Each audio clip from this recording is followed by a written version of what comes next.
Hi guys, so I'm gonna give you updates on Andrew Tate, what's going on, and it's gonna be super interesting. Let me just fix something with the camera.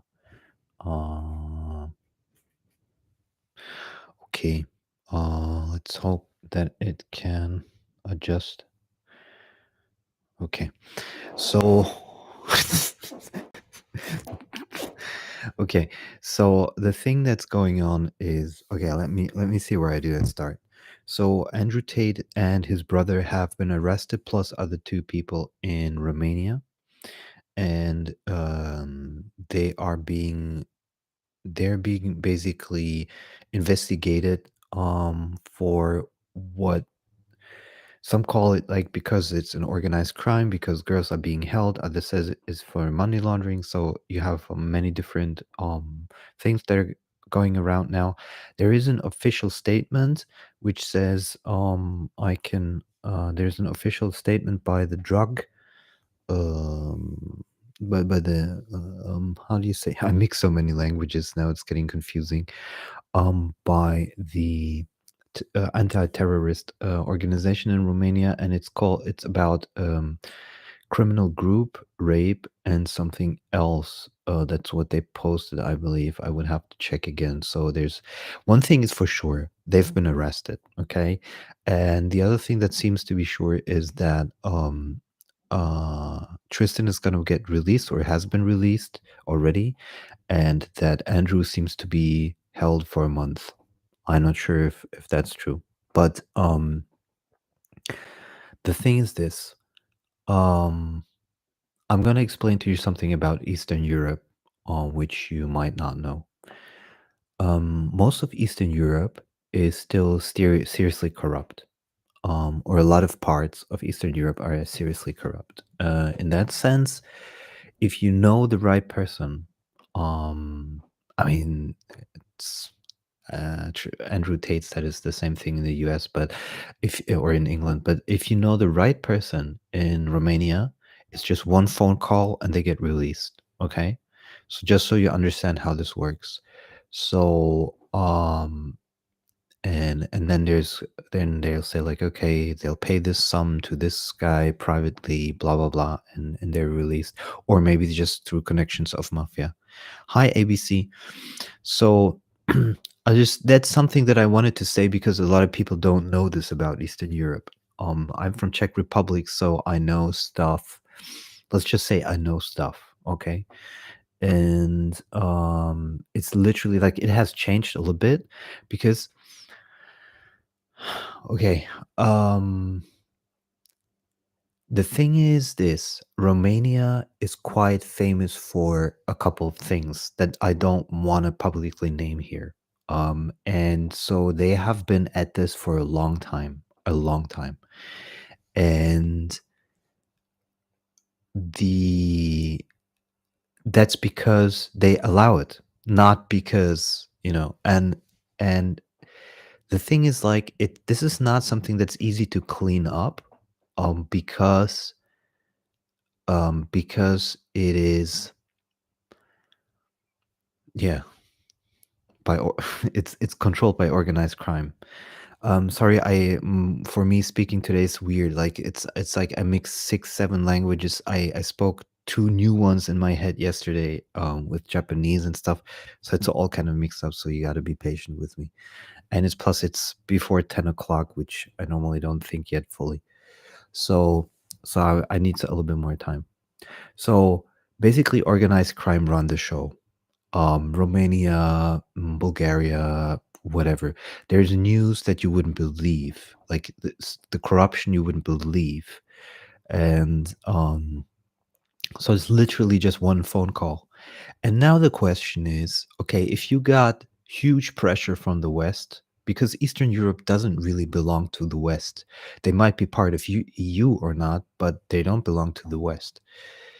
And um, when the West starts to pressure on Romania, now it's going to be very interesting what happens. And the thing is that, let's just say the organized crime was able to do whatever they want in Eastern Europe.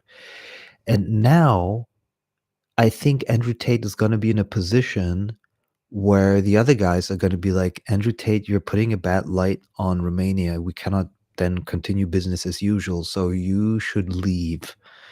And so he will start making enemies on that side as well, potentially. So it's gonna be a tough one because he's gonna be attacked from the west. He's gonna then be attacked from organized crime from within Romania because I'm sure there are elements within Romania that want him gone now. And so he's going to have to think about what he does. And I think that I mean, we could tackle this from different angles. We could tackle this also from the spiritual angle that I talked about, strong egos that try to take more space than they are allowed within the universe, kind of. They always fall. They take the fall. They're always gonna fall at some point. And I predicted that. And so now you have the um the reality, which is that they're probably gonna try to make something stick. By the way, there is a Twitter account. I don't know the name anymore. I would have to look it up. But he apparently said already up front, like days before Tate got canceled on YouTube, Instagram, and so forth, that they actually knew that that was going to happen. And then they made another prediction, I think, about this arrest. I think it was about this arrest. I'm going to find this tweet again because it's interesting. And that might suggest that it's literally like an organized attempt to smear him and everything. The interesting thing about also these newspapers is like if you look at the Guardian or any of the other papers, they immediately pick this up. They immediately pick this up, the story, but then they don't. How do you say? Oh God, all these languages in my head. Um, they don't continue with it, so they're not like it's not like 2 days later they say, "Hey, he has been released," or something like that, or his brother has been released. So they just try to make the worst news stick, and then they don't care about it anymore. And I think that's basically a smear campaign. That's nothing else. It's basically and so I'll definitely I mean, for me, it's one of the most interesting things that is happening right now in the world for many reasons. And one of the reasons is because Andrew Tate is one of these people that is showing everyone he's mirroring them the Matrix. So he's showing people what the Matrix is about.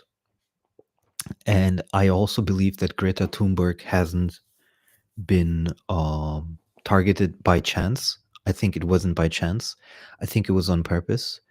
And I think it was because you would basically, if let's say if Andrew Tate were really like a smart strategist that he thinks he is, then that would mean, um, yeah, we're gonna get into that. Wait, I'm gonna need some time before I get into it because my energy is not fully open up yet. So I'm like, and I have 6 languages in my head. So it's kind of like, but we're gonna slowly get into this and build this up and look at this from different sides.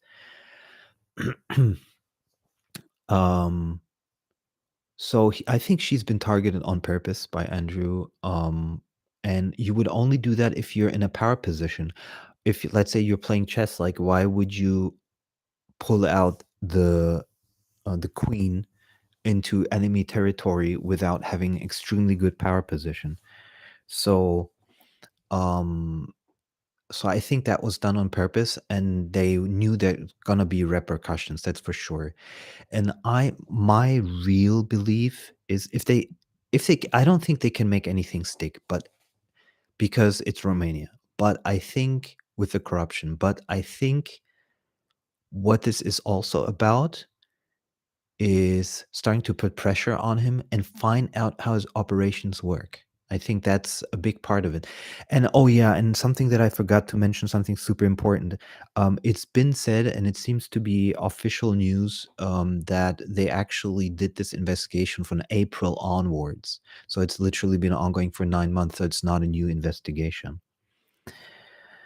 There's like 4 movies about the Matrix. Yeah, when I talk about the Matrix, because there's gonna be a lot of people below 100 IQ. It's over 50% of people are on 100, under 100 IQ, so they're not gonna understand a lot of things, so I have to explain it to them. When I talk about the Matrix is the system that enslaves you,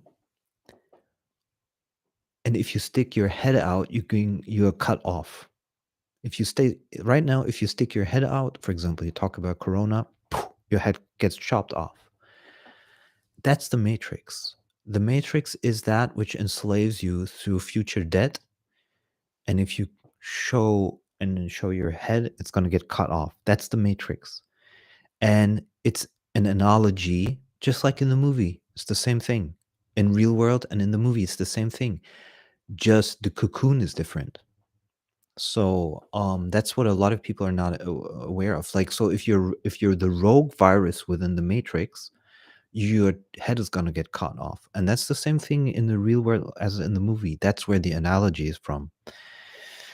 Emergency meeting delayed. How long before we hear from Andrew or Tristan? I'll say in the next few hours. Yeah, I think from Tristan you'll hear pretty quickly on his Twitter. I don't think you'll hear from Andrew very quickly because, from what I understand, Andrew hasn't been released yet. So um and I think the thing is about I'm gonna read you again the from Romanian counterterrorism exactly what, because there's a press release that they put out. I'm gonna read it to you in just a second. It'll be 24 hours after the arrest as being detained, which is only as far as unless evidence is found. That's correct.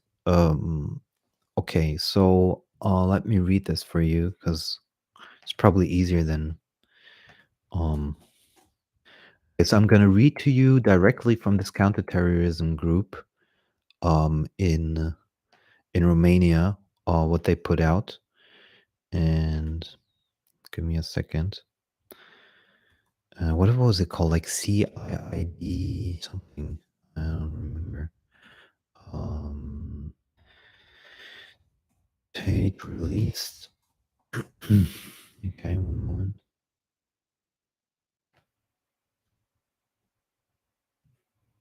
And I followed this, and I think it's super. One guy said something super interesting. He said that Andrew doesn't even eat pizza. That's one thing that he said, and he never talked about pizza in all of his videos. So it's really strange, he says. So it was kind of like as if they prepared for this to happen. Um, and the thing is, on Twitter, you got to be super careful as to what sources you read because a lot of it is just fake. But I'm gonna try to find the actual counterterrorism press release. So there you can get this.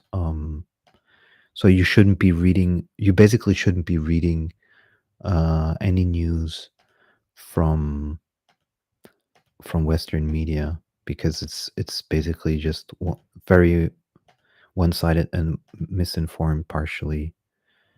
So let me see. So for me, why this is so interesting for me, let me just explain this. For me, this is so interesting because it is literally the Western system that is slow. Here it is. It's slowly falling apart.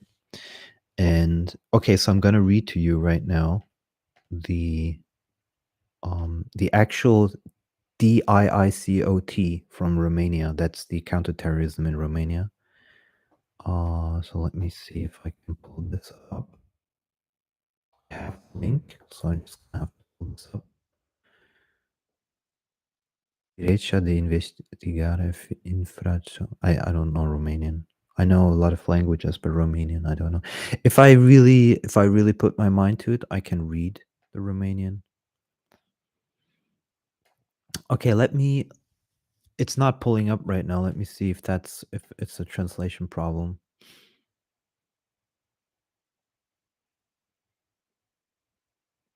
I think the website right now is overloaded. Um now I see how this works. Translate.goog. Okay. Translate.goog. Like Romania. Okay, one moment. I'll be right back into the comments. I just want to pull up this website. Uh yeah, wait, just give me a second. Um so I have the link. It's just not opening. I guess it's bombarded right now with I can also post a link here for you guys, but you probably won't get to it either. So here's the link. I'm just gonna post it right into the stream. So this is the link of the press release. Yeah, about the Tristan thing. Well, we know that we know it seems to be 100% sure that it's about 24 hours. There's a high likelihood that he has been already released, but I think they're gonna sit down with their lawyers first, of course, and before they make any other move. Um, because there's going to be a debriefing with the lawyer. So what did the police want, why they're holding your brother, and blah blah blah, and all this stuff. And so it's interesting that I can't reach, like, maybe the website is being attacked, or it's just the server is not holding up. Maybe there's a cached version. Let me check. Okay, I think I found, is it YouTube used to have a cached version. I don't think they have that anymore. Um, Translate this page.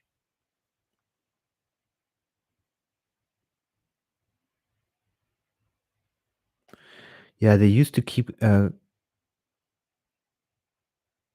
cached versions. So right now it's not opening up, but a couple of other sites reference to what's going on. And let's check this other site. Okay, so here, on December 29th, the Directorate of the Investigation of Organized Crime and Terrorism in Romania issued an official statement regarding Andrew Tate's arrest.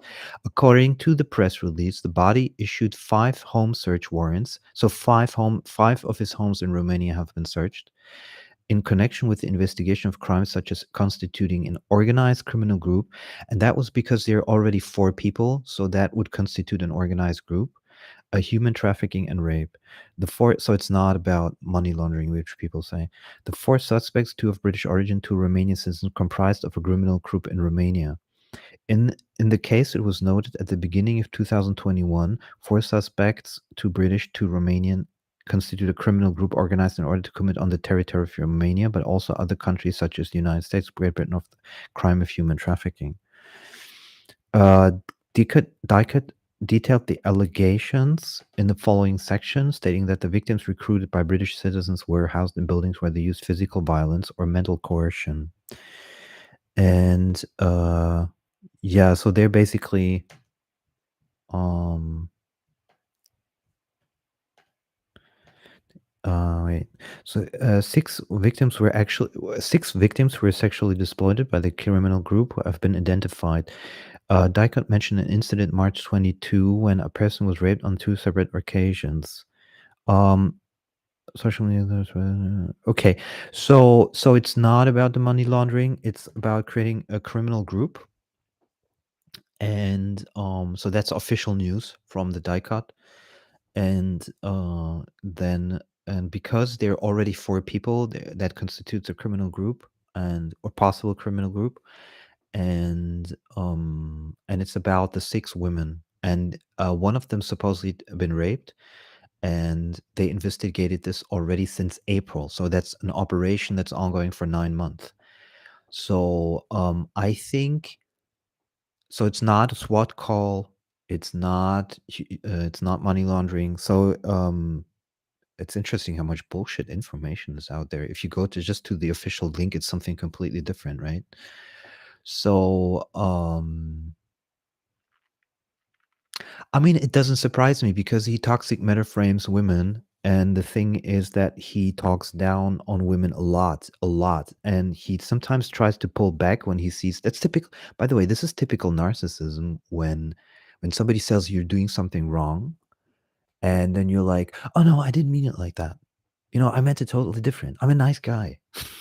So you kind of have this like this push and pull is very specific to narcissism. So a narcissist will say, "Oh fuck this bitch, she's horrible," and then she'll be like, "Oh no, baby, I didn't mean it like that."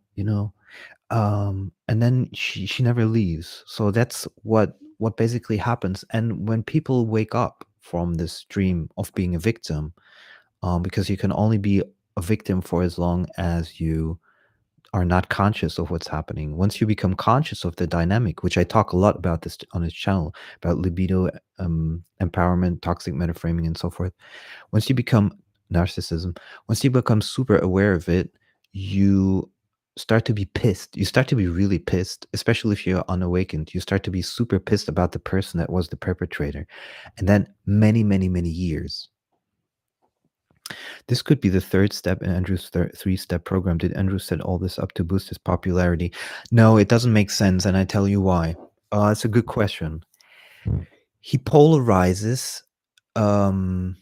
for algorithm and for, I mean, the person that we know the best who uses polarization as a form of getting famous was Trump. I mean, a lot of people did this before him. Like I said, for example, Salvador Dali already did this many, many years ago.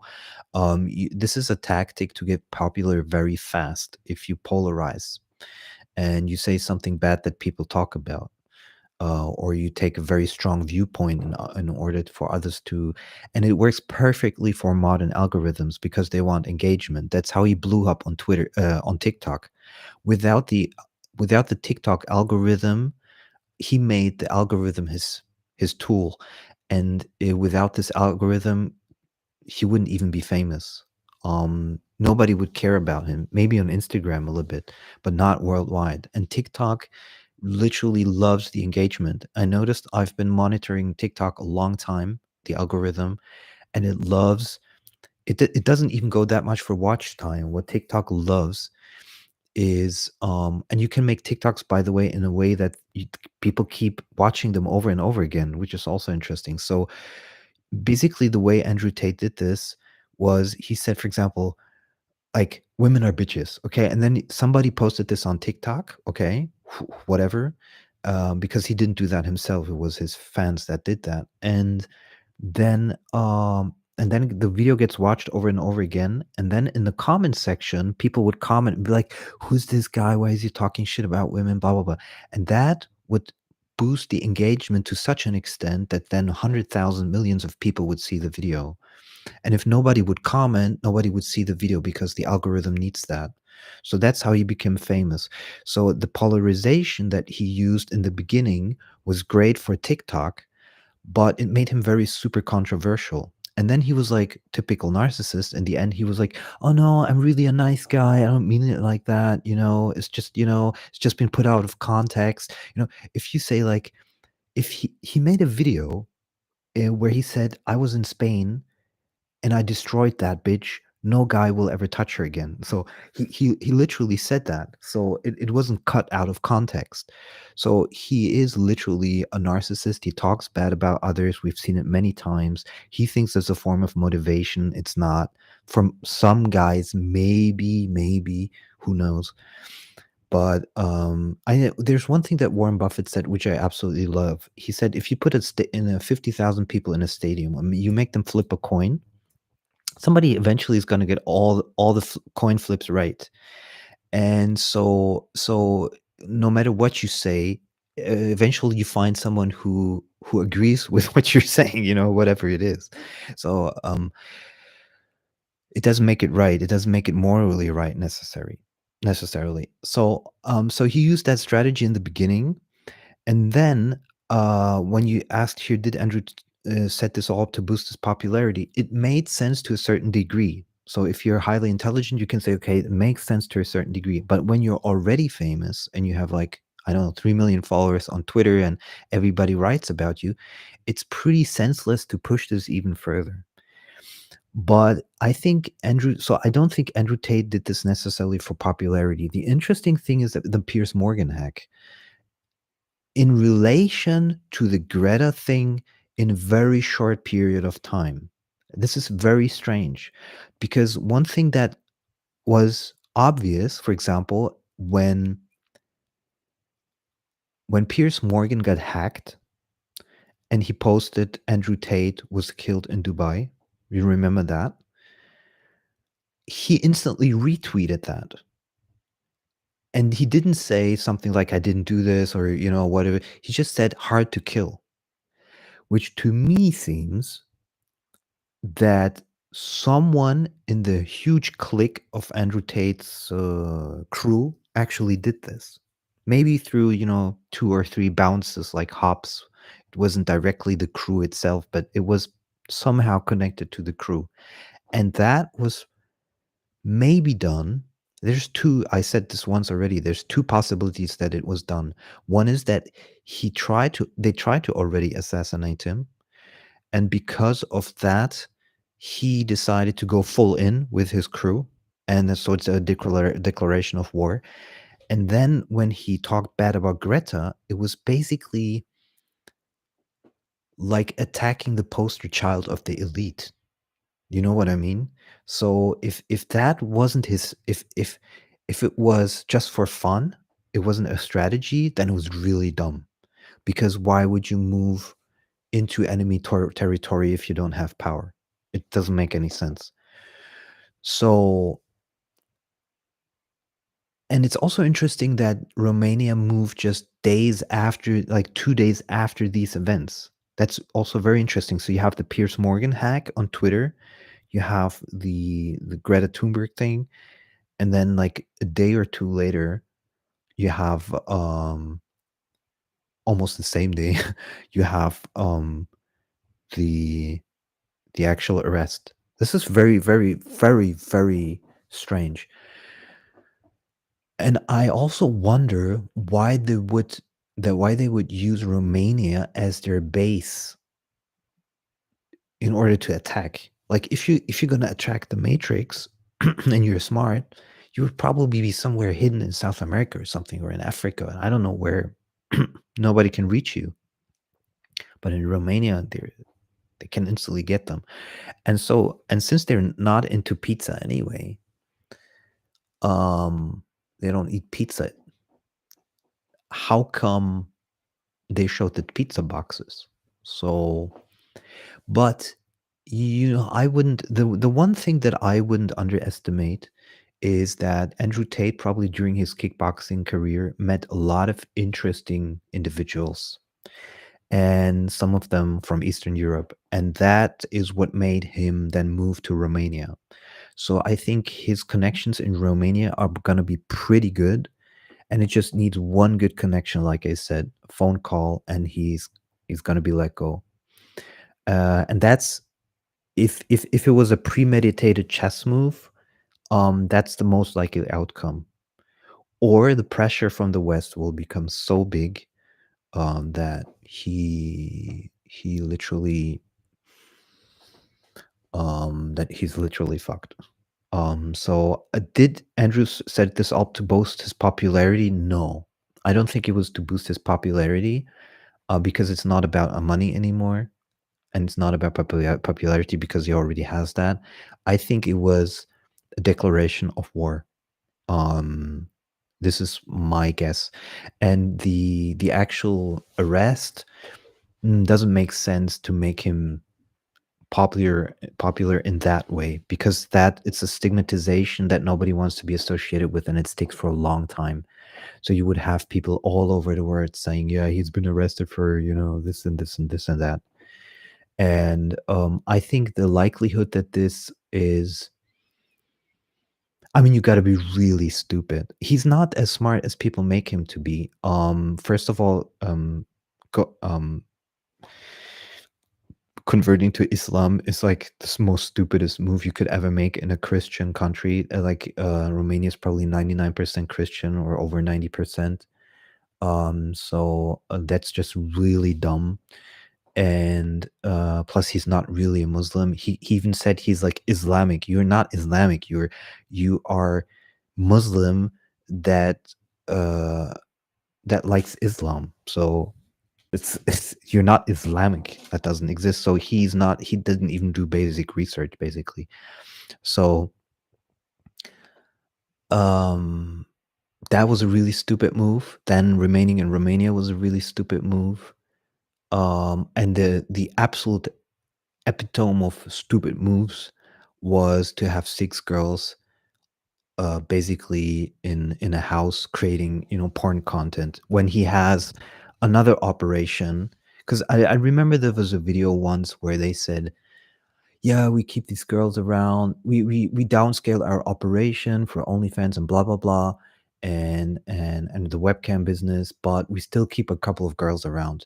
Why would you do that if you have a hustlers university that exploded in popularity? Like I think they have already over 200,000 members, so that's like 10 million a month. Why would you? Why would you?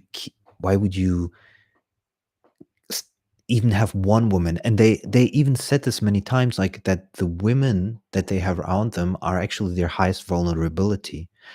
They said many times, for example, women tend to go to locations and make photos with the location tags on Instagram, so people instantly know where the Tates are and stuff like that. So they said women are the highest vulnerability. So why would you leave a small operation running that gives you minimal cash flow but gives you the dangers of? I tell you one thing. I noticed something as okay. I'll guys. I tell you one thing. I know a lot of people don't want to hear this, but I'm an energy healer, so I feel shit other people don't. And I noticed how people move their hands, like where they put them. Like for example, somebody talks to you, they put their hand here. Just I notice very subtle subtleties. And one thing super interesting is I don't allow toxic metaframes here, so if you want a toxic metaframe me, I'm gonna ban you. Um, so I noticed super subtle subtleties, okay? And I noticed two things about toxic metaframe is a toxic opinion, so bye.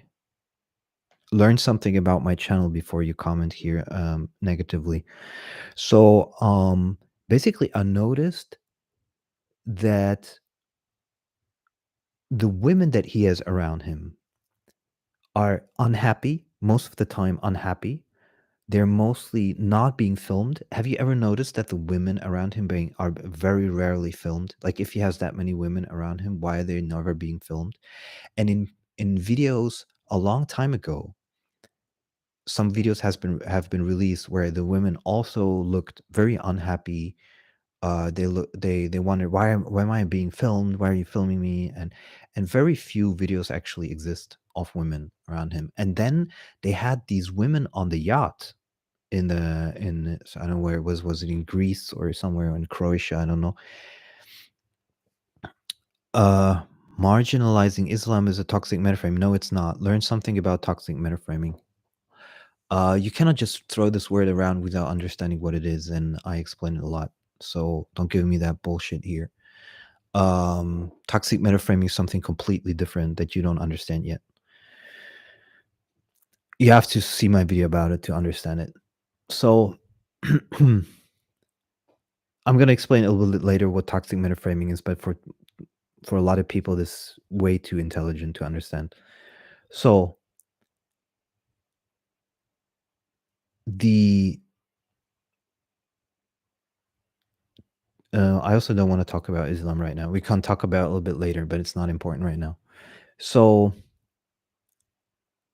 basically, the women that he has around him are not very high quality, and they are also not really, they don't want to be filmed, they're not being shown, and they seem to not stick around because when they were on the super yacht, They did this briefing, right? If you remember the briefing where they said like, "Girls, if you want to leave this yacht anytime, just let me know or Tristan or my female assistant, and we're gonna get you onto a boat and you can leave and we're gonna get you a plane and you go home." And I was like, if they really have this entourage of women, why are they inviting a whole bunch of women that they never met onto a super yacht? It literally doesn't make any sense. Like imagine you're like a billionaire, okay? Imagine or you're like multi-millionaire, okay? And you talk about how many women you have and blah blah blah. Wouldn't you have like 10 women at least that you know and you like, and then you fly with them and you bring them there? Instead, they just recruit local unknown women, and then you give them a briefing on this yacht. I mean, isn't that just in this modern times like a super is that's like a recipe for absolute disaster? So and they didn't even in this video where they made the briefing for the women on the super yacht, they didn't even show the women. I don't know if you've noticed that. Like, look, I don't know. I've seen a lot of videos from this, and so I'm like, okay, so they're inviting women absolutely random from probably from Instagram or somewhere on the super yacht or from escort services, I don't know. And they don't even like show the women. So it's like there was like just one shot from the from a what is it called? Uh like a drone, which where you could see them from far away. But interesting stuff. Okay, let me just ban a couple people here that are toxic metaframing. Okay. Okay, I'm going to explain toxic metaframing very shortly because it's also relevant to Andrew Tate, because Andrew Tate is an expert toxic metaframer, and his followers are toxic metaframers a lot of times too. Toxic metaframing is when you try to put another man down directly vis-a-vis, so you see him and or you comment directly to that person, and you try to put that person down because you're yourself unhappy in your life.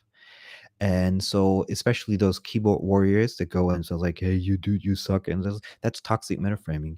If you talk about something general, it's not toxic metaframing. So I could talk about Islam, Christianity, about some countries, about Romania, about that's not toxic metaframing. I could even say that like all these people are horrible. That's not toxic metaframing. Toxic metaframing is you if you go directly to one person, like here in the comments, and you're like, "Yeah, you're a fucking energy healer. Shut up with your fucking shit." That's toxic metaframing because you are yourself unhappy and you're trying to put the other person down in order to increase your sexual hierarchy. And the interesting thing is that if you do that a lot, you become a narcissist. And actually, the Andrew Tate is the perfect narcissist if you see it from the perspective of toxic metaframing. He does that with women, he does that with his brother, he does it with everyone. So, and once you become conscious of this dynamic, the perpetrator victim dynamic, you just want to escape, you just leave it. And if Tristan would be super conscious, he would leave his brother. And sometimes you have to break even within families in order to come into your strength. That's what a lot of people do. They have toxic parents, toxic brothers, sisters, whatever, um, and they put up with the shit because it's like a it's a it's become so normal, right? And the toxic metaframer is an expert. The narcissist is an expert in push and pull. So Andrew Tate will be like, "Hey, babe, I really like you, and will you make me a sandwich?" So she makes him a sandwich, and he's like, "Oh, that's a 5 of 10. That sandwich. It's a shitty sandwich." So and then she's like, "Oh no, I made a shitty sandwich." So it's like, "Oh no, I'm gonna lose his affection. I'm gonna lose his money." So and he's like, "Make me a better sandwich." And then she goes and make a better. Oh yeah, that's a much better sandwich. But in effect, it's all toxic metaframing. It's all about putting the other person down. It's typical narcissist behavior in relationships, but because people are unconscious, they don't understand what he's doing. And people don't want to hear that because they're, too stupid or they're his fanboys or whatever. And that is about this new time we're living in is about becoming conscious of this type of behavior. Now, the thing is that people are not intelligent enough to see this from different perspective, whereas I am. So I see, he has this toxic traits. He's a narcissist, but he has also good sides to him as well. I wouldn't want to live with him, and any conscious girl wouldn't want to live with him. But and he said this himself, by the way, that a lot of women reject him. And the reason why they reject him is because they realize he's toxic. So they want to hang around with him, and he thinks it's some different problem. Like, no, it's exactly that problem, because the more conscious a woman is, the less she will accept this behavior. And so that's like a pre-programmed problem. Eventually it's going to surface, and now it's surfacing. Now, then on the other side, you have him reflecting the matrix, okay? And he's fighting the matrix, and not only he himself, but he's recruiting people to fight the matrix. So that's, you could say, okay, that's something positive, you could say. Um but the question is literally like, is it so smart, especially in this time? I think not. I don't think his strategy is very good, to be honest. I think his strategy is full on war, and if he gets killed, he gets killed. Um, Maybe that's how he wants to go down. Maybe he wants to get down as that guy who tried, or I don't know what. And he said it himself that he expects to die or to end up in prison. He said that many years ago, or 1 or 2 or 3 years ago. And so I think that um yeah, it's gonna end up like that. I think it literally is gonna end up like that, because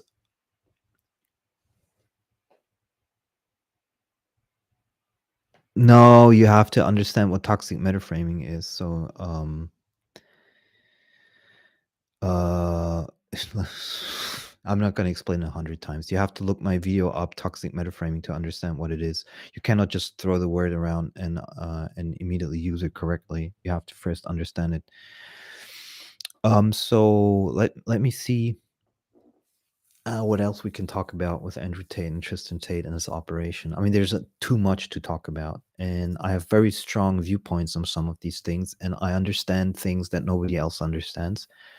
And for that, you have to understand a couple of other things which are very difficult to understand. But it's not just easy, because Andrew Tate throws out a message for stupid people. He's like, guys, free yourself from the matrix, follow me, pay me $50 a month. And everybody's like, here's my $50, just take my $50. And and it's literally just really for really dumb people. That's why you get also a lot of these, when you get responsive from fanboys, they're really dumb. Like, what color is your Bugatti? It's literally like the dumbest thing ever. And the funny thing is, like, how come a super intelligent man, apparently super intelligent man, recruits super stupid people, into his university?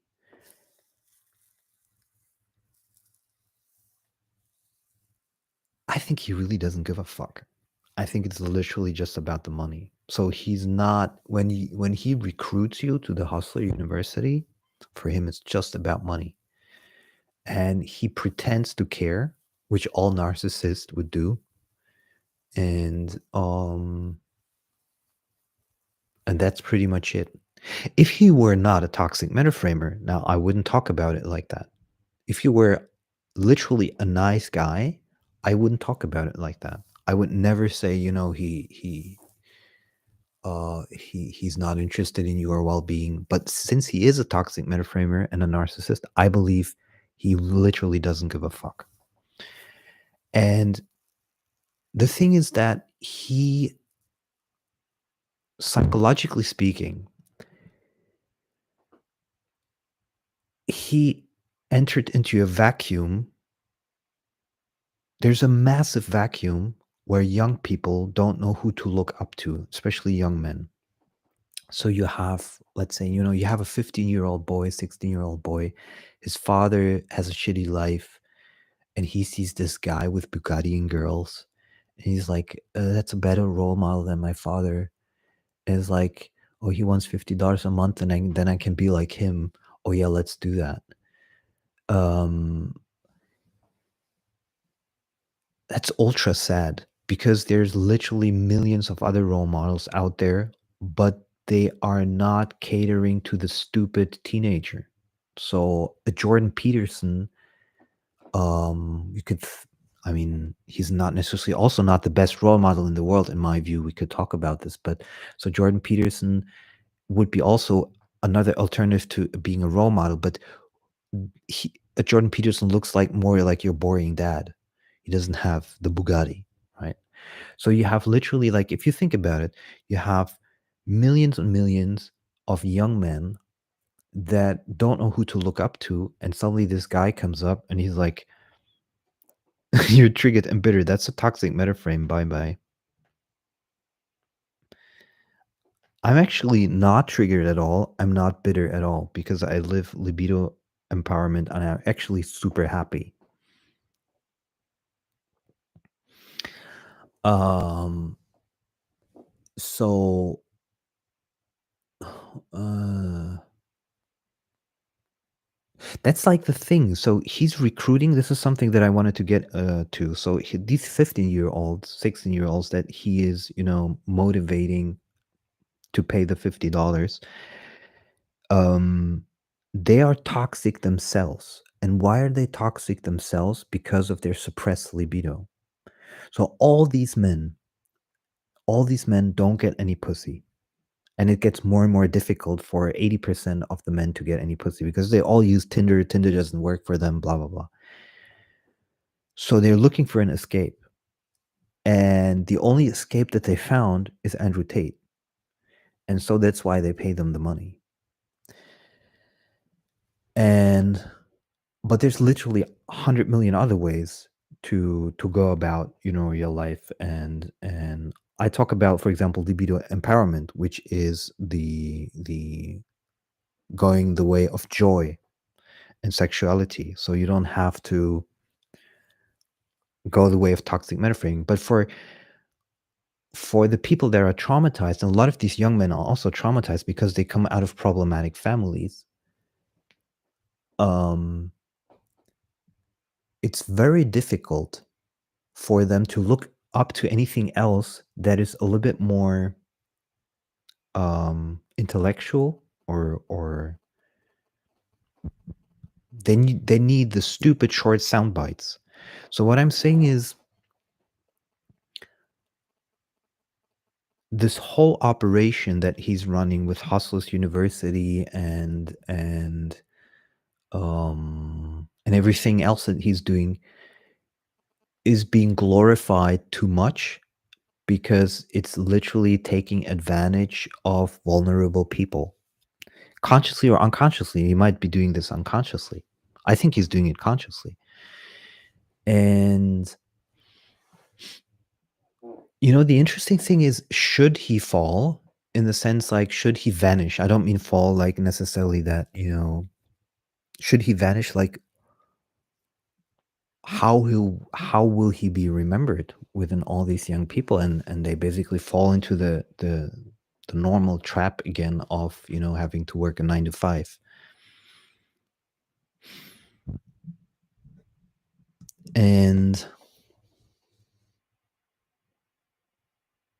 I think there is a lot of ways to escape the matrix, and Tate is the dumbest way to do it, in my view. Um,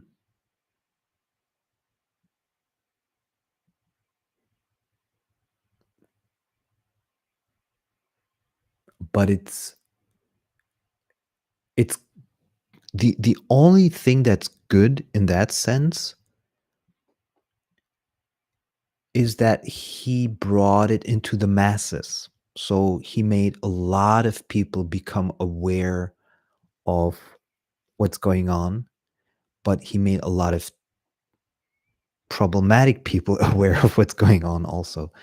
So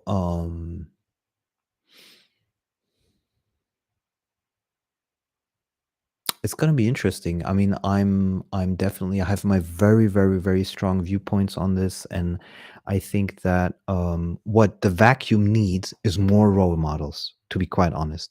So I think that it would be good. We have the Jordan Peterson, we have the Andrew Tate. What we need is more people like that that give healthy options, and I mean healthy masculine options, and that's where it's a little bit lacking. And you do have you have someone like Joe Rogan, but they're already aged. Like a Joe Rogan is aged. I'm also a bit older. Jordan Peterson is older. So Andrew Tate was the youngest of them because he was 36. So he would be someone to look up to, like your older brother maybe. And so there needs to be someone younger with a healthy mindset that I think the interesting thing about Andrew Tate is also that he combines several things into one. So he's not just talking about, make more money, escape the matrix, but he's talking about, look better, feel better, eat better, all these kind of things. And that this whole package makes it more interesting than a lot of other packages. So if you had a geek that, promotes, I don't know, like something and people look up to him, then it's like, you know he's not as interesting because he not it's not his whole life, like, how to say it. um so if you're a geek but you have a lot of money, nobody wants to be like you. Nobody wants to be like Mark Zuckerberg. Let's be honest, nobody wants to be like him. And people would maybe want his money but not really his looks or the way he is and stuff. So that's something about Andrew Tate that's really interesting, that he sells the full package in that sense. But I have a theory that most of the time only problematic people surface to the top because they represent the extremes of society, and the extremes of society are like clowns. You go into a clown show and you love watching, these extreme politicians, extreme actors, extreme I don't know, like they're basically like entertainment clowns. Even an Andrew Tate is basically like an entertainment clown for many people. It's like, oh, I love watching it because it's entertaining. I love watching his videos because it's entertaining, but it's literally just a clown show. And even like the artists like Kanye, or anyways, this it's just literally just a clown show in the sense like you're being entertained, and it doesn't have much more value than that oftentimes.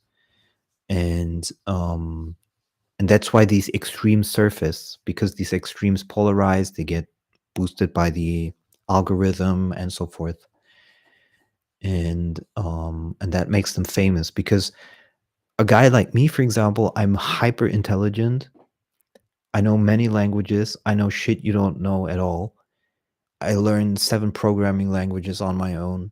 Did lots of shit that you wouldn't even believe. Massaged 1,000 women. But I'm not an extreme in the sense like the way I present myself. So I will never surface, which is in itself is also a good thing because you don't want to surface too much. And you see what happens with Andrew Tate when you surface too much.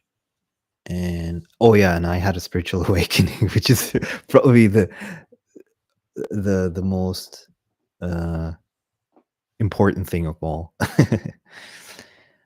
uh yeah, so you're gonna have a lot of people that are very interesting, but that are not gonna never gonna surface. So and but I do, one thing that I want to talk about, that I definitely want to talk about, why is Andrew Tate so appealing?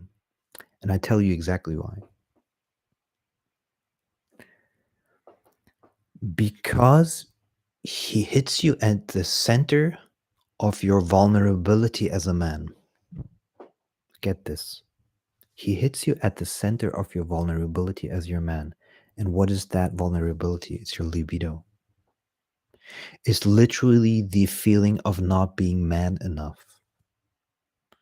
Literally, every time he speaks to you, he's saying you are not man enough. It's basically like a massive toxic metaframe, but it's not directly, so it's not a real toxic metaframe. But he's basically saying you are not man enough. Come to me, and you will be man enough.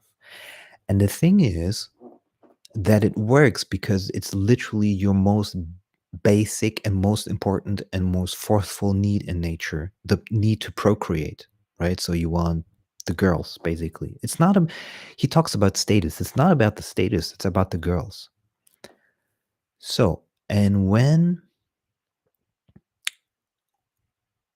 he tells on the Twitter, he says you're not man enough in his tweet, okay? You suck, you're a loser, you're not man enough.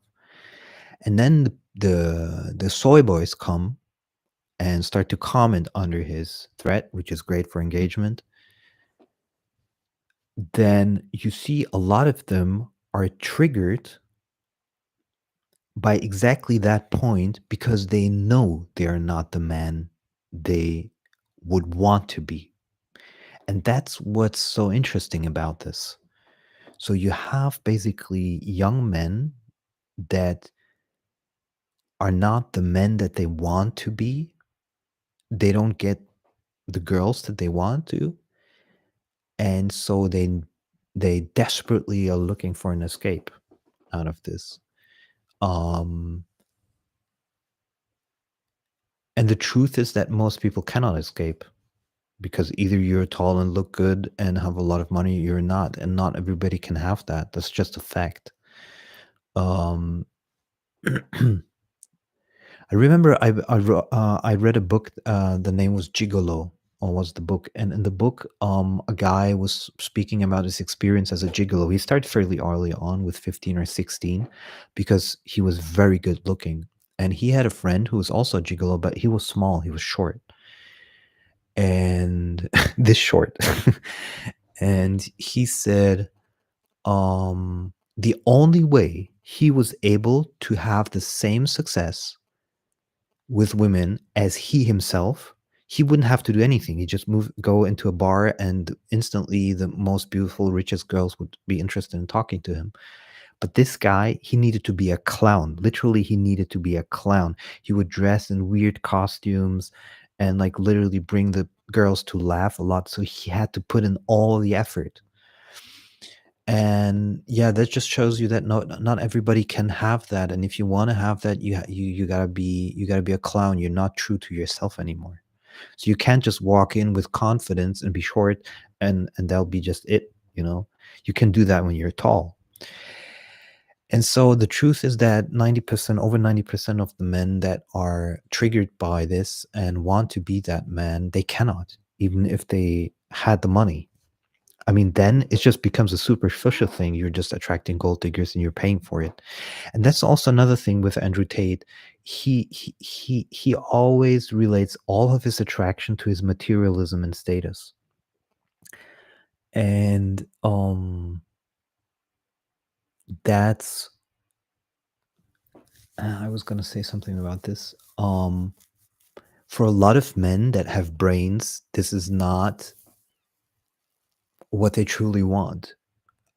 It seems superficially to be interesting, but once you have a certain experience, you recognize that it gets quite boring. And even, I mean, even Tate said that. So he is smart. He's definitely smart, but he's not that smart. And yeah, let's see. Okay.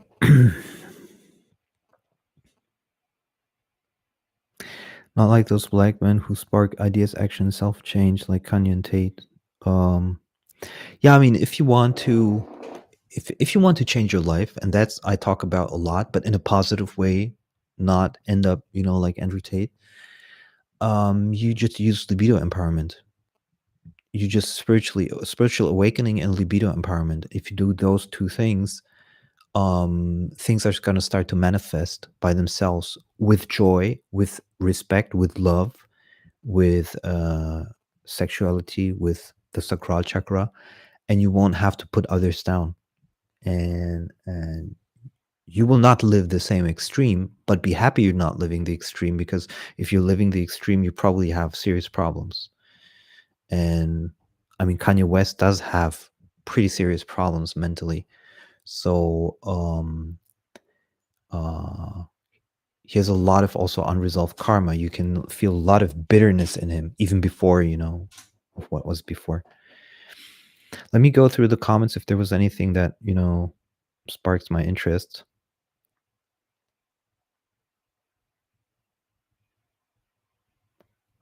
I've talked a lot, and now I've talked a lot, and I should make sometime another video making it more concise, putting everything better together. This was just a little bit random right now. So again, this could be the third step in Andrew's three-step program. Did Andrew set all this up to boost his popularity? Yeah. So I don't think I don't think that was the mission. I think that it will be, but it will be the consequence of whatever is happening now. He will become super famous, and like super super famous, not just in Anglo-Saxon world, but worldwide. And I think they're overestimating their power right now. That's what I feel. Uh, yeah, and I'll keep watching and posting updates. Um,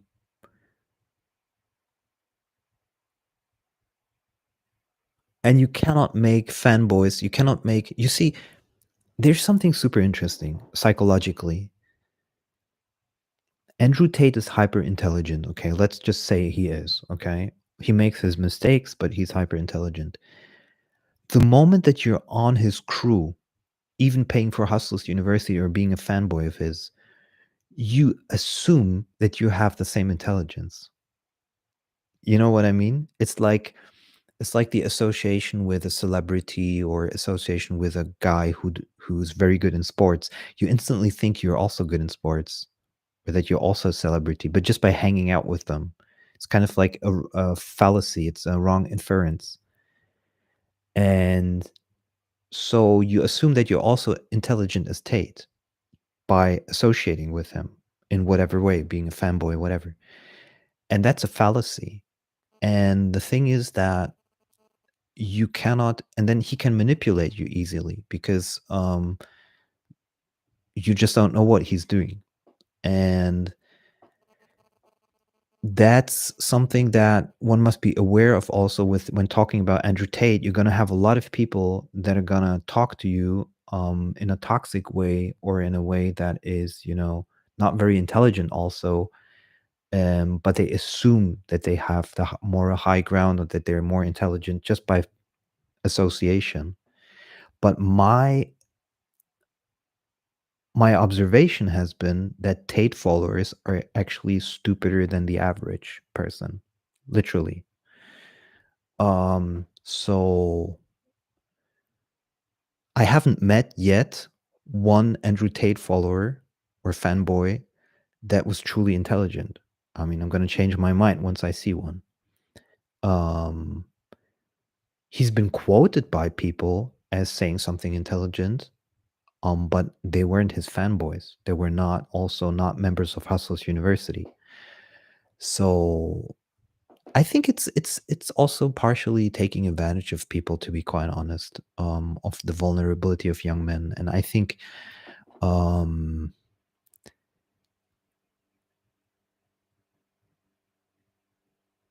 this is like the thing. Part of the information and part of what he shares is really good, like really good.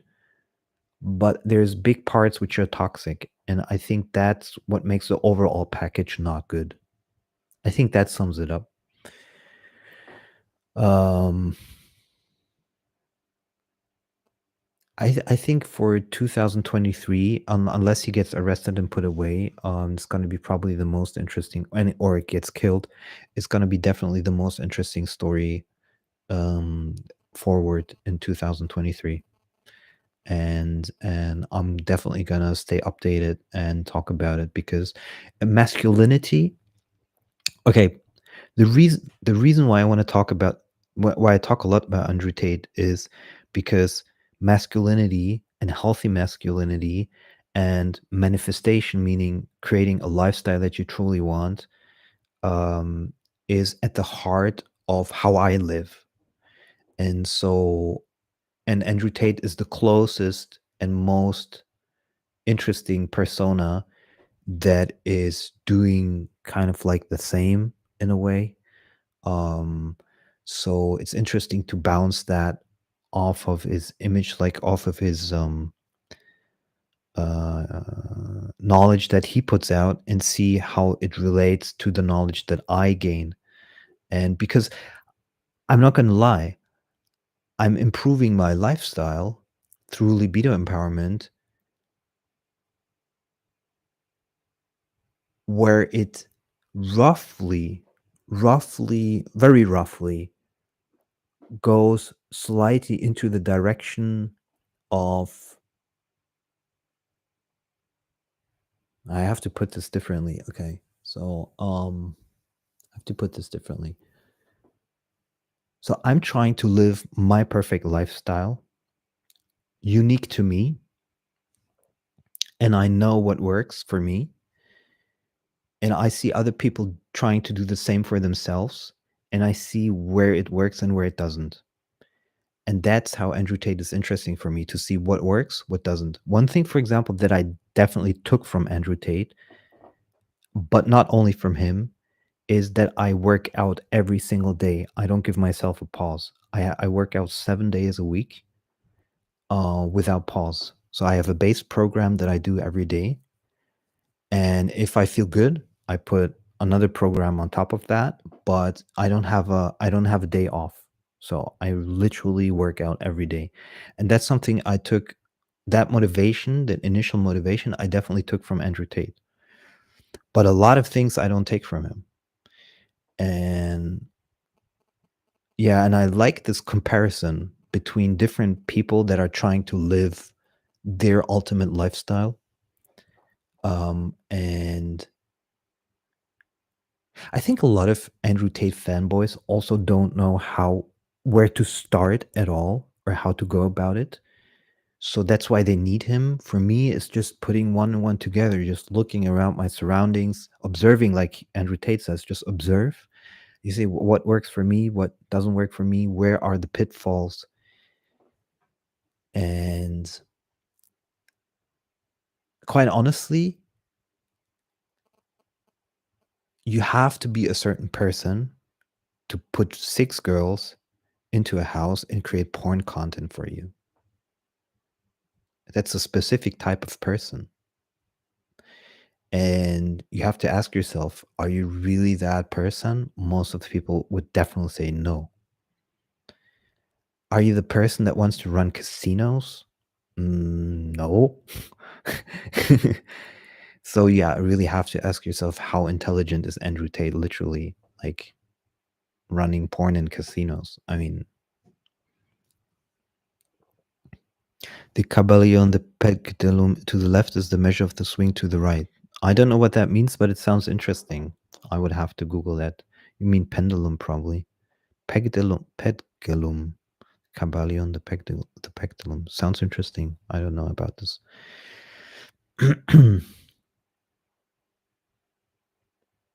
Okay, in order to finish this off positively, learn something about libido empowerment on my channel. It's all for free, by the way. I don't need $50 a month from you. Learn something about libido empowerment. Learn something about toxic metaframing.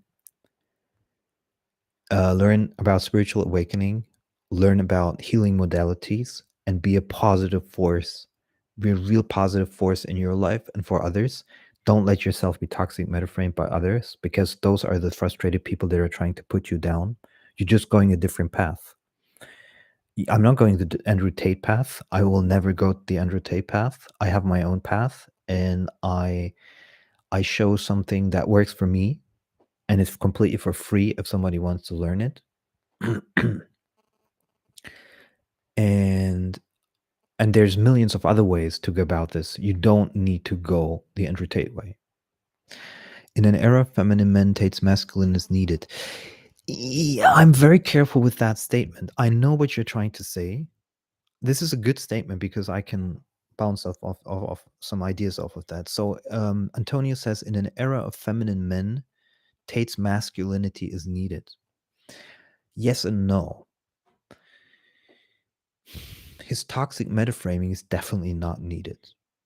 And but what is needed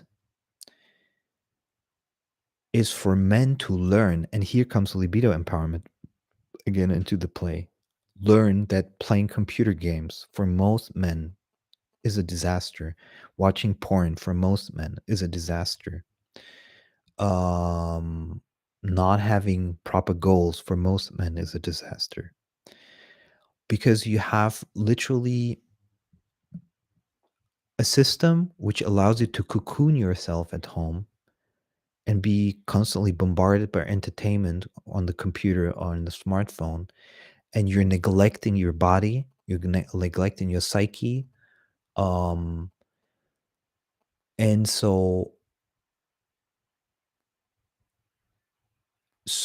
I think what is more needed than Andrew Tate's masculinity, his way of masculinity, I think what's more needed is spiritual awakening, realizing you're not your thoughts, not your body, but you're the consciousness. That's one thing that is absolutely needed.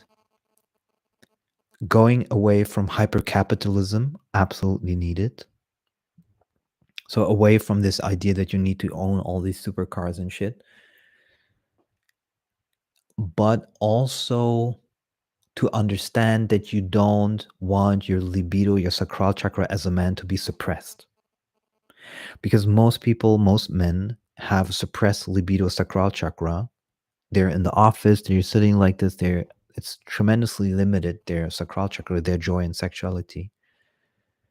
And thereby they become frustrated. So the thing is, this is the mistake that people make. This is why I talk about libido empowerment, because libido empowerment is about joy and sexuality, okay? This is what most men want. But because they don't understand it, they see someone like Andrew Tate and they think the materialism is the answer to their problems, when in fact it's their sacral chakra, their joy and sexuality that is the problem. So if you were to live fully your joy and sexuality, you wouldn't need the 20 cars outside. But because you're not living it fully your joy and sexuality, you need the 20 cars. Because just one of these cars already would give you tremendous amounts of joy. And if you acted consciously and made the right decisions from libido empowerment, you wouldn't have the feeling that you need more than one car.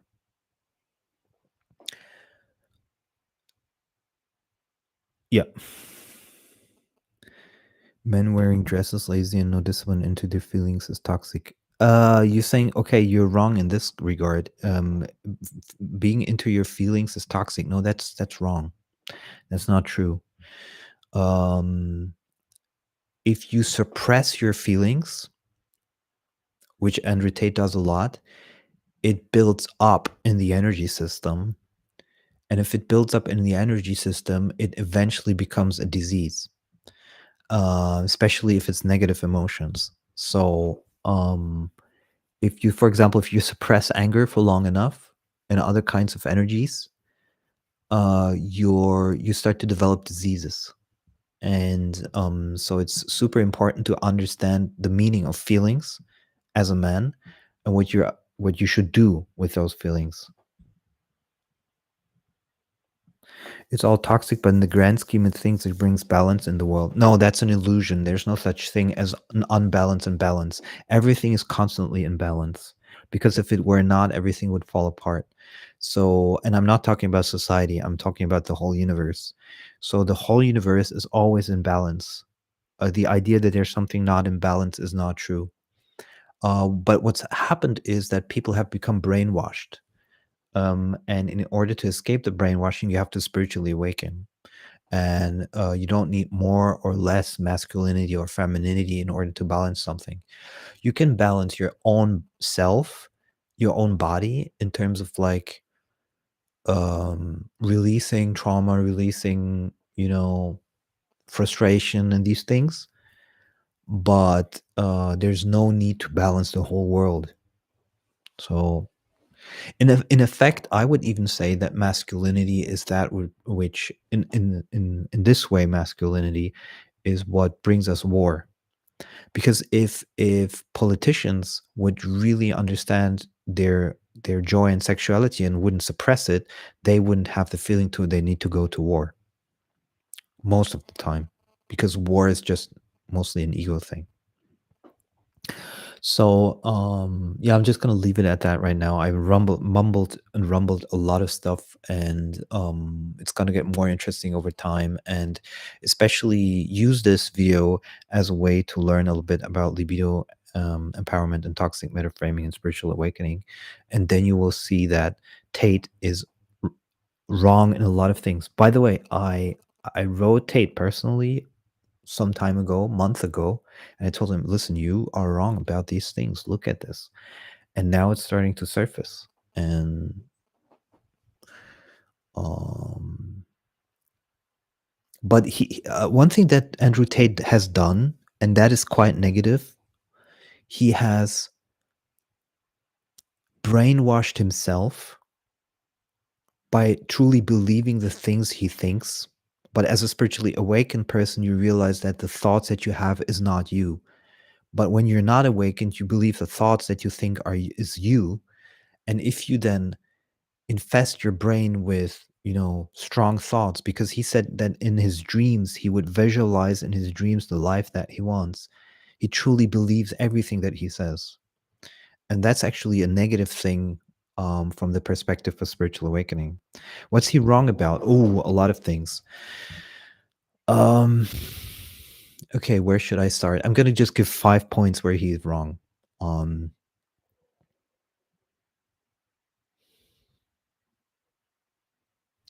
He believes everything he says when he says it. Yes, absolutely, because he brainwashed himself. So, in which ways is he wrong? I mean, I could say things in which he's wrong, which you will not understand yet. So, let's say the first thing. Um, he's human. People make mistakes. Yeah, it's not. I'm not putting Andrew Tate down. Don't get me wrong. It's not in order to put him down. I'm just using him as a reflection to understand what could be better and what's definitely not good. He's admitted he's been wrong about things. Absolutely. Yeah. And I say he's an intelligent person. He's not as intelligent as you think he is, but he's an intelligent person. So he's also self-reflective in a lot of ways. So I don't talk to about him like, oh, he's the worst person in the world and blah blah blah. I don't do that. But also don't say he's the best person in the world. I also don't do that. So I look at it from different perspective and make up my mind and go my way, taking the best of what he has to offer and adding it to my worldview, you could say, improving my life. And so literally, the most positive thing that I took. Okay, we know Andrew Tate now for what, like a year, that he's blown up on TikTok, become really huge, has been canceled, put back on Twitter. We know him about a year, so we know lots of content about him. I know a lot of content from him, but I've never been part of his university or whatever. Not interested. What did I take away from all of this? What's like my absolute takeaway in 2022 from Andrew Tate? And that is, I think that if you want to get something as a man from this world, you have to do something. You cannot be a lazy fuck and expect things to change. I think that message we've heard many times from other people, but he really put the the foot on the pedal and really said, this is what it's really like. If you as a man want something, it's not gonna be given to you for free. You have to do something for it. And he motivated me definitely to go extreme in terms of like fitness. So that's my takeaway. Everything else, no, I don't want to run webcam studios. I don't want to run casinos. I don't want to, I don't want to be active in Dubai. I'm not interested in Islam. Uh, what else is there? Like, I'm not interested in his women, by the way. This is something super important because it makes it appear like he has the best women in the world. He doesn't. Um, I see these women with the Botox and the fakeness, and they're very basic gold diggers. I wouldn't be interested in them at all. Capitalism is a thing, and I can't knock him for making money off of making content. We pay $15 a month for Netflix and they put out garbage. Yeah, I don't pay for Netflix. I don't pay for Netflix. Um, so I mean, that's my takeaway, and I'm sure there's other people that got into Hustlers University and had some other takeaways for them that were very good. I'm sure happens. A lot of this knowledge is basic knowledge. Like if you read a couple of books or you are well informed, there's basically nothing in Hustlers University that you won't find out somewhere else. But it's being put together in a concise way. So I guess for in a specific way and from Andrew Tate. So I think a lot of people will get benefits from that. Then the other thing is, of course, the network effect that is definitely in there. So if you have a clique of smart people, you're probably going to have more opportunities. That's what Tate also talks about than if you were alone. But I take power also from being alone. This is the thing. Like I use my aloneness to make me a more how would you say, mature person.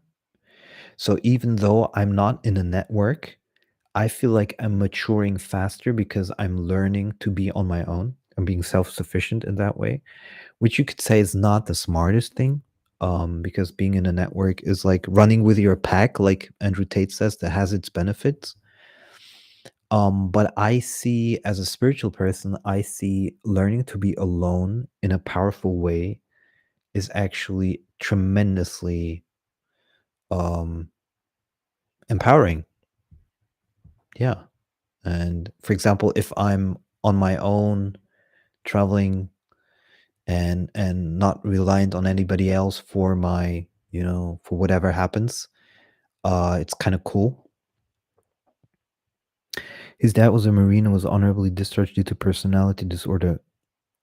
CLDVE received full salary pension, but he wouldn't admit to the diagnosis. His family lived in poverty as a result. That's something that thank you for saying that, because that's something that I wanted to talk about as well. Maybe we should make a new video sometime, some other time also about this. Is that he was apparently so smart, his father, but he never took care of his family. So they had to live in poverty. Is like kind of strange, because if you're so smart, why can't you put something together?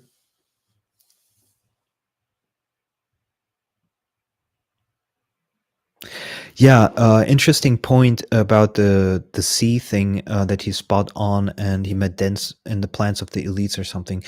Well, a lot of people hold the same viewpoint that Andrew Tate does in that way. So he's not unique in that. He's just been super vocal about it in a very public way. And let me just ban the spammer. Hold on.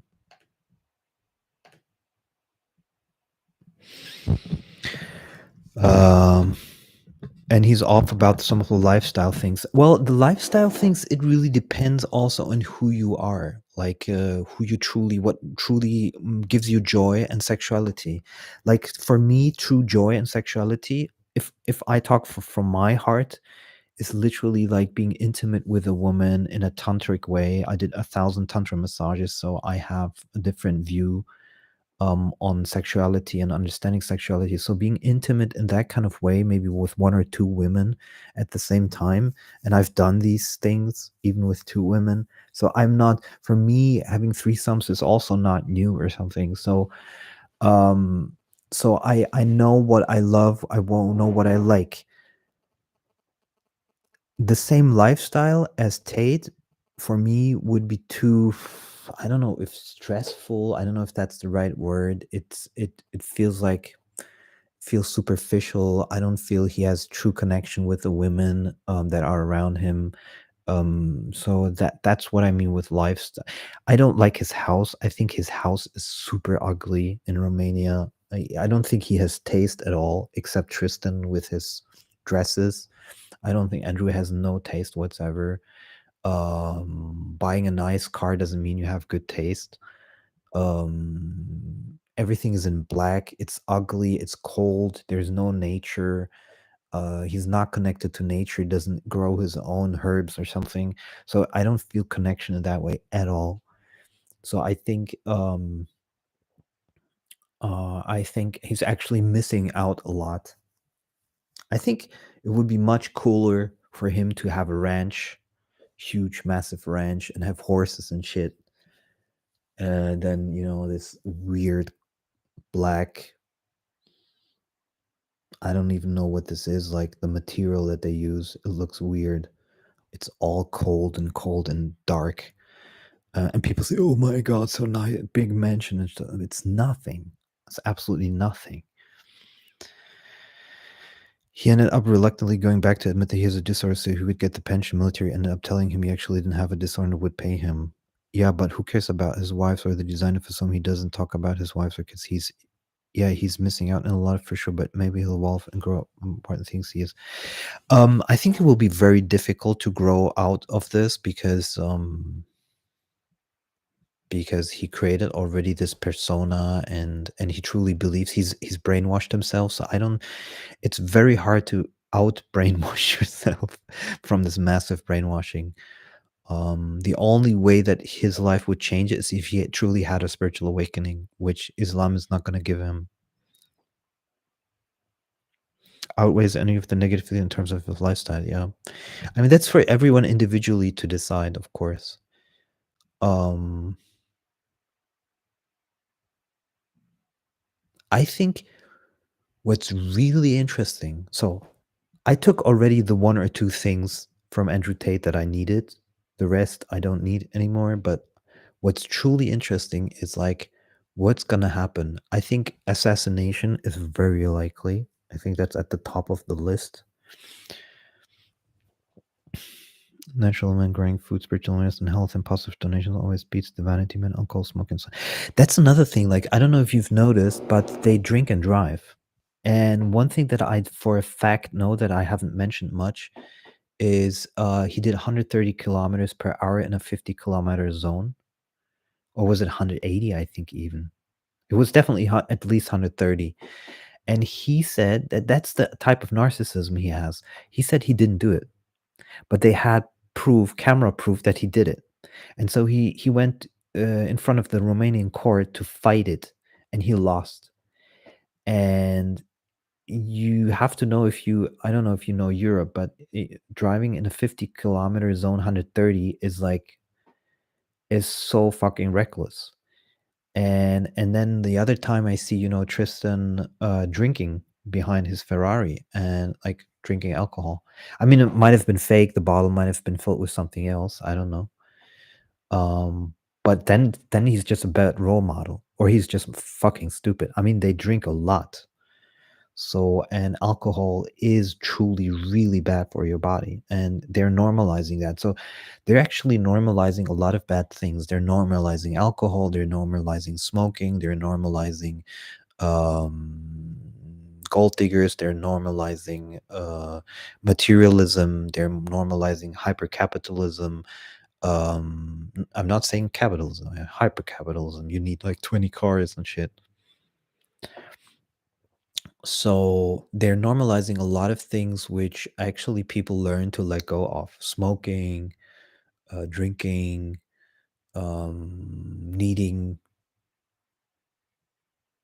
less is sometimes more, and all of this stuff. Like, yeah. So I think there's a lot of negativity that comes with that if you think about it. Like, if he projects that image onto millions and millions of young men, um, yeah, just I think this vacuum just needs more role models, better role models than Andrew Tate. Um, they also promote exercise and hard work more. So yeah, but if you drink, the hard work is not going to help you. The most miserable people are alcoholics in life. Those are literally the most. You know why people drink alcohol? By the way, there's a very simple explanation why people drink alcohol, and it's not something that you expect probably when I say this. The liver. Wait, let me put on the camera again, and then we finish off. So I'm just gonna say now what alcohol, why people drink alcohol. The liver stores anger. So if you're angry about anything, the energy builds up in the liver, and behind anger is always sadness. Okay, so you're in effect running around with sadness in your body, and when you drink alcohol, you can suppress this sadness and this anger. So you're numbing the sadness. It's like a tranquilizer for this anger and sadness. So most people that drink alcohol drink because they're not in their joy, and they're in their anger or sadness, consciously or unconsciously, in the liver, and they need the alcohol to suppress the energy there. It doesn't heal, it makes it worse. And that's the reason why most people drink alcohol. Because literally, like, let's say you go out in the evening and you want to have fun, okay, with girls. Like, what is hindering you to be as joyful as possible with the girls? It's literally just your fear, right? So it's literally just your fear to be as joyful as possible. You don't allow yourself your full libido empowerment. You don't allow yourself to express yourself like fully joyous. You feel like you need the alcohol in order to release the joy. And what I'm saying is be joyful all the time. Open your sacral chakra, then you don't need alcohol. Andrew admitted he doesn't get drunk in public. He's too paranoid and needs to be focused in case the Matrix tries to get him. Only in mutters from where I suppose he may get drunk at home sometimes. Well, I've seen tons of videos where they get drunk. So, and at clubs they definitely get drunk. At least Tristan. So yeah, so let's leave it at that. I've been talking for 1.5 hours, but it was nice talking about this and reflecting it. We're gonna go definitely much deeper the next time and maybe even more concise. This is my first stream about Andrew Tate, so first real stream. So we'll figure this out. Okay, thank you guys for being here. It's gonna get interesting.